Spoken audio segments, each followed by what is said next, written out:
All right, so we're good to go. All right, so basically what we're gonna do here, we're gonna go over tweaks, twitlonger, talking about a scenario that happened at Dreamhack Atlanta when he was playing as Raph.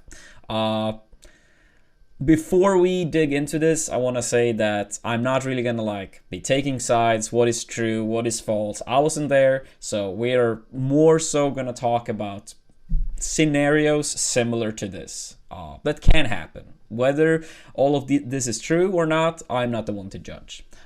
But yeah, we're gonna go over it and I'll give my points because some of these issues have happened in the past. Guaranteed. It's so many tournaments for Smash. But anyway, all right, we're gonna start from here. So the main reason for this post is actually about my set with Raph. It was our 13th place. It was put off stream. I probably should not have let this happen. I'll get more into that eventually. Since it was off stream, there were no headphones. All right, here's like already one issue at Ultimate tournaments I've noticed. A lot of stations for Ultimate do not have sound and they do not provide headphones. Already here, like some tournament TOs will say that it's too expensive to get sound equipment for all setups. You have to bring headphones yourself. Like we provide these little devices where you can plug in your headsets. Issue here is that a lot of TOs literally do not tell you in advance. Some people might argue you should always bring just in case. I personally think it's on the TOs to say in advance because some tournaments, sadly not enough, but some tournaments do have sound on all their stations. Main stage, for example, sound on every setup. Then you have some other tournaments that have only sound on the stream setup and everything else, no sound whatsoever. So I think there, to make it, you know, no misunderstandings or anything like that, TOs, let the players know in advance if the stations have sound, and if they do not have sound, if they can bring headphones. Shouldn't be hard.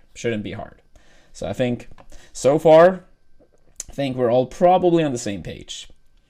No surprise to anyone. Plus, there was a whole fucking concert going on. Not much I can do there, even with headphones.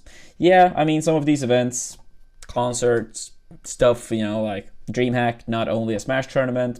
So it's unfortunate. Stuff like that you have to accept.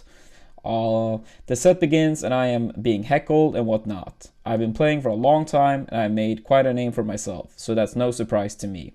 Them being inches away from me was definitely the roughest part. Alright, so this is the part I want to talk about. Some people say that you can't control the crowd. Some people are going to be very loud. And I do agree that you can't like be like, oh, if you scream exactly this high, it's fine. But if you scream like a decibel higher, then it's not fine. Of course, we can't control crowds like that. And that's honestly, I don't think anyone is trying to enforce something like that. What we can do and what we should be doing, and most tournaments could pull this off and has been done, like MLG tournaments way back in the day, I'm pretty sure, had this solution already. So what happens for many tournament sets off stream is that the players, so let's say I'm sitting here, right? I'm sitting here, ready to play my tournament match. And I can literally have someone being here, screaming right into my ear. And some people will say, oh, ha, ha, ha, just adapt. It's always been this way. It's always been this way is always a shitty-ass argument to not improve on things that should be improved upon. Some people have zero respect, zero boundaries, and if they want you to lose, well, they are not gonna care if they scream into your ear and you can't focus at all. So what I suggest here to have this issue removed is to have, like, you know, a distance between the players and the crowd, and that is marked off and you're not allowed to go any closer. People will still be able to watch, they will still be able to root for whoever they want to, but they can't scream into your ears. And then some people might try to be smart. Ah ha ha, just take headphones that are noise cancelling. the thing is, when people are this close as well, what sometimes happens, and I've experienced this myself, is that people bump into you because even if the one standing the closest to you are not technically at fault always, maybe someone behind them, they want to, get a view of the TV or the monitor, and they like accidentally push the person closest to the chair and they bump into you.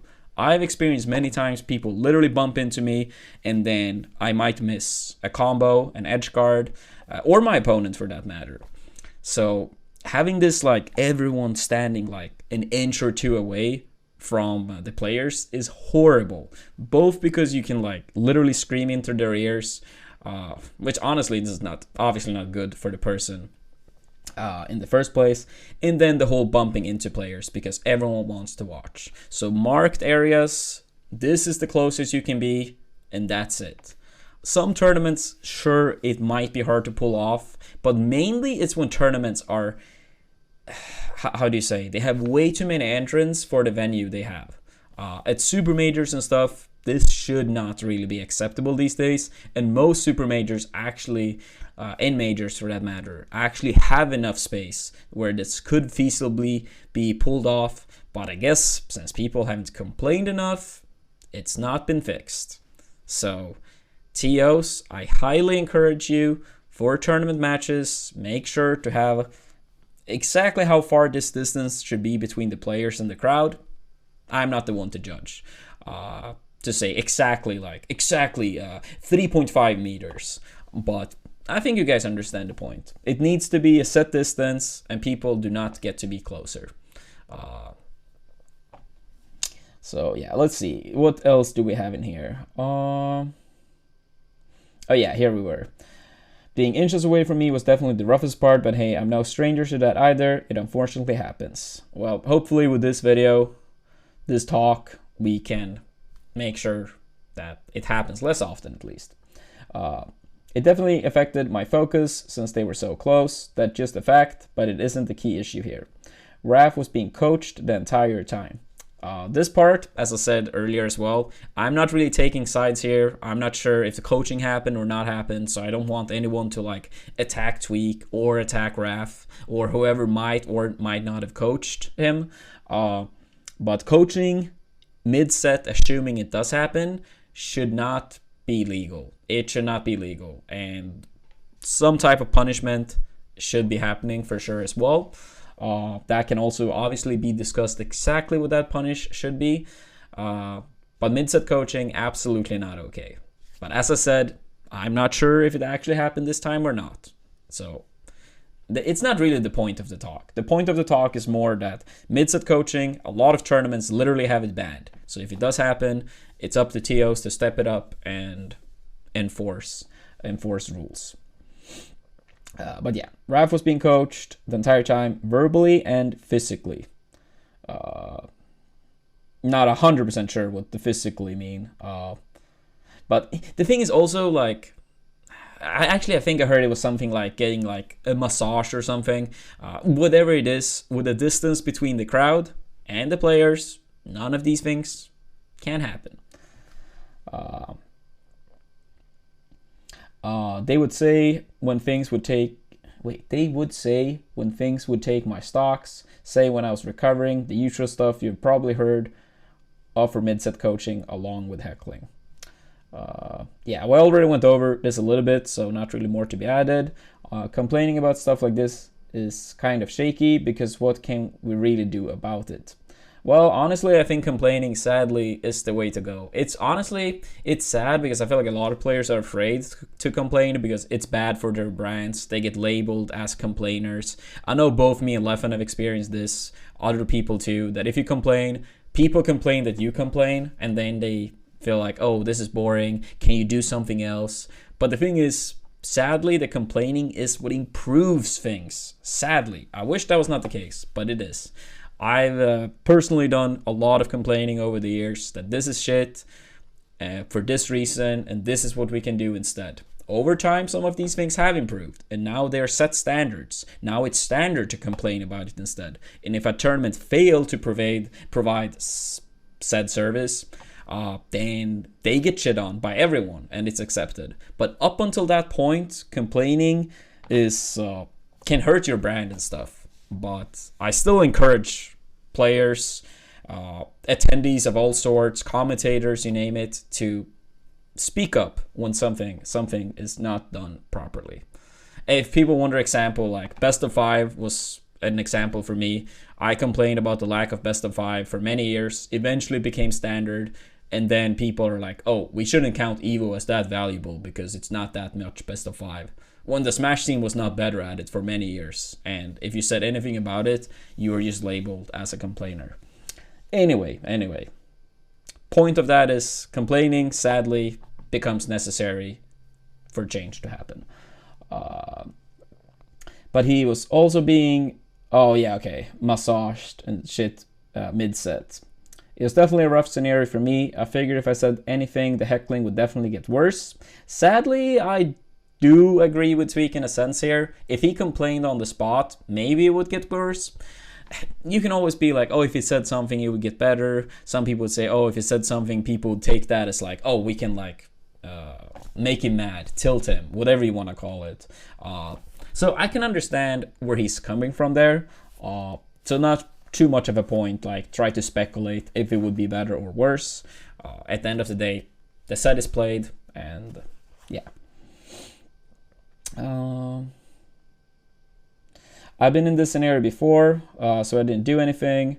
I played the set, shook his hand, and left. The coaching was very blatant to me, but part of me was also questioning if I was just exaggerating, since I felt like some sort of staff or TO would definitely do something. Sadly, you cannot expect TOs to like interrupt if something bad happens. I think it's on the player to do it. Sometimes it can be like, you know, if we are going to take the benefit of the doubt for the TO, some situations might be like in a gray area and you don't want to interrupt. But then, of course, sometimes a lot of people can be very bad at like taking action when they see something being, you know, something bad happens.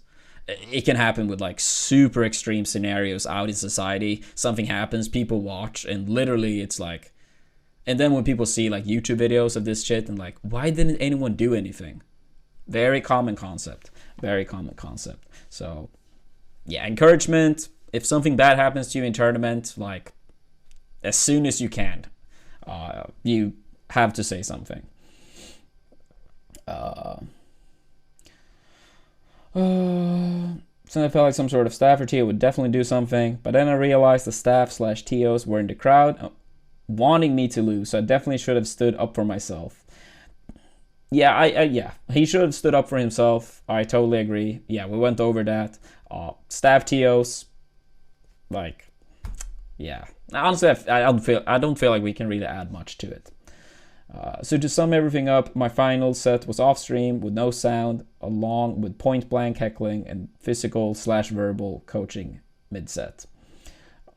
We went over that. From now on, I will definitely not be as nice as I have been, and stand up for myself a bit more. I definitely deserve to play in playable conditions and will push for game losses and DQs if things like this ever happen again.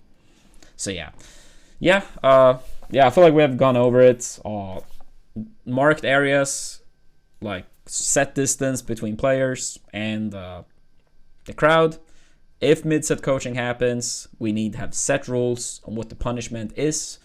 And TOs should in advance let players know if sound is provided, and if not, if headsets are required. AIM can be used on all stations. So I think that pretty much sums it up. And I want to say one more time, I'm not really trying to take Tweek side, Raf side, the TO side. Honestly, for me, this could have been like any players. I just want to like bring some light, because these issues have been going on for way too long, and I want to see real changes. So we don't need to have these type of like discussions in the future. Like, it should be set standards. We know exactly what the sound situation is like. We know the distance between, it's marked off. Mid-set coaching in any shape, type, or form, not allowed. So So yeah, I think that pretty much sums it up. But please let me know, everyone, what do you guys think about these issues? And if you have different solutions than me, I will be very eager to hear that as well. But yeah, please let me know.